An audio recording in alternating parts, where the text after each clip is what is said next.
Hi everyone, pathfinder के electrostatics से MCQ number 3 discuss कर रहे हैं। इस क्वेश्चन में कहा गया है कि एक थिन कंडक्टिंग रिंग पे अगर चार्ज क्यू दे देते हैं तो वो रप्चर कर जाता है, वो टूट जाता है।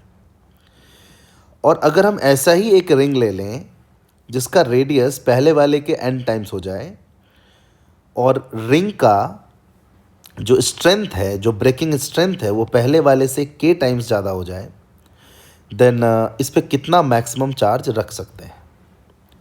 ये तो क्यू चार्ज पे ब्रेक कर गया, इस पे कितना मैक्सिमम चार्ज रख सकते हैं अगर रेडियस n टाइम्स हो जाता है और इसका स्ट्रेंथ k टाइम्स हो जाता है। तो हमें समझना होगा कि ये चार्ज, रेडियस और इसका ब्रेकिंग स्ट्रेंथ कैसे रिलेटेड है। अब हमें ये पता है कि जैसे रिंग पे आप चार्ज देंगे, what ever charge it is, वो यूनिफॉर्मली डिस्ट्रीब्यूट हो जाएगा because it is a conducting ring.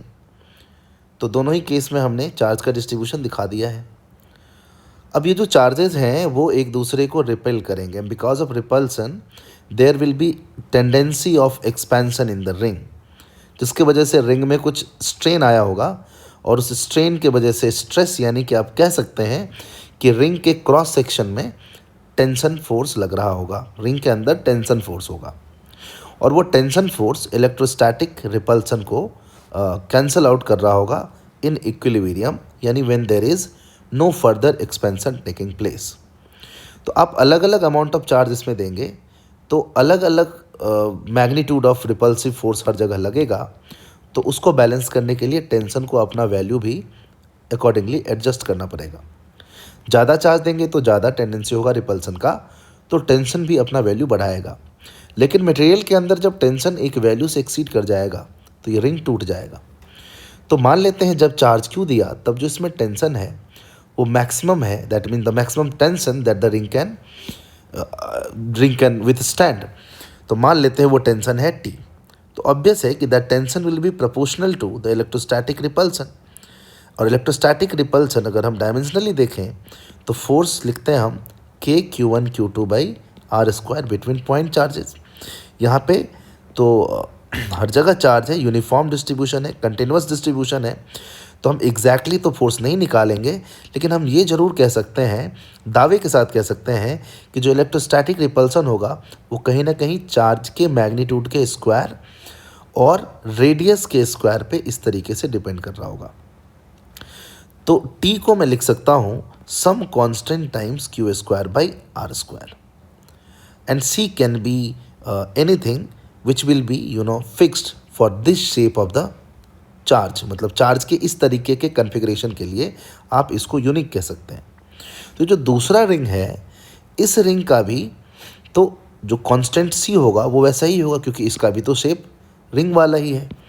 लेकिन इसमें मान लेते हैं क्यू चार्ज देने पर ये टूटता है, तो इसमें टेंशन कितना हो जाना चाहिए। ऑब्वियस है कि इसका ब्रेकिंग स्ट्रेंथ के टाइम्स है, तो अगर ये टी टेंशन पे टूट रहा है तो ये तब टूटेगा जब इसमें टेंशन हो जाएगा k times T, and that will be proportional to, या लिख देते हैं that will be equal to C times, अगर इस पे मैक्सिमम चार्ज क्यू है जिस चार्ज पे ये टूट रहा है, मतलब Q charge is the maximum charge with which this ring can with stand. तो क्यू चार्ज देने पर ऑब्वियस है कि यहाँ पे मैक्सिमम वैल्यू ऑफ टेंशन आ गया होगा, यानी ब्रेकिंग पॉइंट वाला टेंशन आ गया होगा, और ब्रेकिंग पॉइंट वाला टेंशन तो इस टेंशन के के टाइम्स है। तो इसलिए मैंने पहले लिख दिया वो के टी इक्वल टू सी, और चार्ज है क्यू तो Q²/NR²।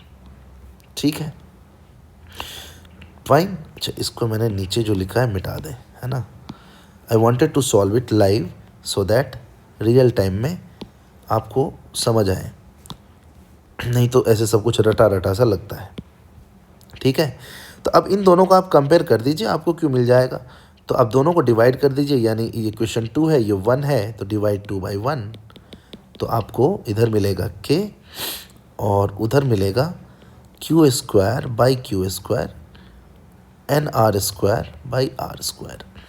तो r² कट जाएगा, Q² विल बी Q²।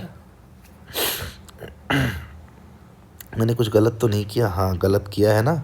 ये ऊपर नहीं जाएगा, ये नीचे आएगा, r² ऊपर जाएगा, r²/NR²। तो आप इसको सॉल्व करेंगे तो Q² will be Q²N² into k, so Q will be QN into √k। So this is the maximum charge which the second ring can withstand. Maximum charge. तो इस तरीके से हम सोच सकते हैं ऐसे सवालों को। तो कहीं ना कहीं ये जो हमने लिखा है ये कुछ उसी तरीके के थॉट प्रोसेस को अप्लाई करके लिखा जो हमने कहीं ना कहीं एमसीक्यू नंबर 1 में भी यूज़ किया था। और मैं आपको बताऊं ऐसे कई सारे सवाल हैं इस चैप्टर में, तो गेट यूज टू दिस। कहीं पे अगर आप फोर्स डायरेक्टली नहीं लिख सकते, इलेक्ट्रिक फील्ड डायरेक्टली नहीं लिख सकते, पोटेंशियल डायरेक्टली नहीं लिख सकते, तो आप ऐसे समझिए कि पोटेंशियल किस चीज़ पे डिपेंड करता है, charge upon distance. Electric field कैसे, चार्ज अपॉन सेपरेशन स्क्वायर। तो जो जो शेप दिया है, जो चार्ज का डिस्ट्रीब्यूशन दिया हुआ है, उस चार्ज को लिखिए और उस शेप के लिए कोई यूनिक डायमेंशन लीजिए, उसका स्क्वायर कर दीजिए, या डायरेक्टली वो डायमेंशन पावर 1 में जो भी वट एवर हाउ एवर। जैसे पोटेंशियल कैसे डिपेंड करता है, के क्यू बाई आर, तो आप कैरेक्टरिस्टिक लेंथ लिखेंगे यहाँ, इलेक्ट्रिक फील्ड विल बी के क्यू बाई आर स्क्वायर, तो जो भी कैरेक्टरिस्टिक लेंथ लेंगे उसका स्क्वायर लिखेंगे यहाँ, और अकॉर्डिंगली आप कंपेयर करेंगे। आई होप आपको समझ आ गया होगा। तो this is all about the question. तो हमारा आंसर क्या हो गया, हमारा आंसर इसमें से ऑप्शन बी आ गया। तो ठीक है, keep watching and wait for the next question.